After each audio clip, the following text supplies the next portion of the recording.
कि लाहौर में सरदार लतीफ कोसा साहब को गिरफ्तार कर लिया गया है,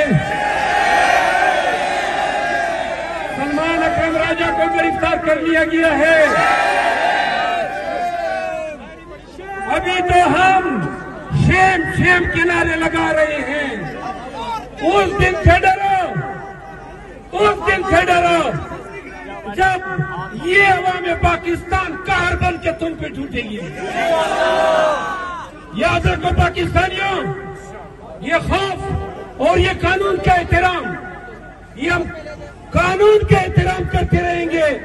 जिस दिन गैर कानूनी लाठी आपने हम पे डाली, कसम उठाते हैं उस लाठी को तोड़ के रख देंगे।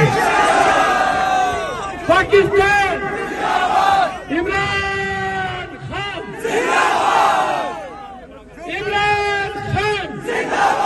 PTI पाकिस्तान।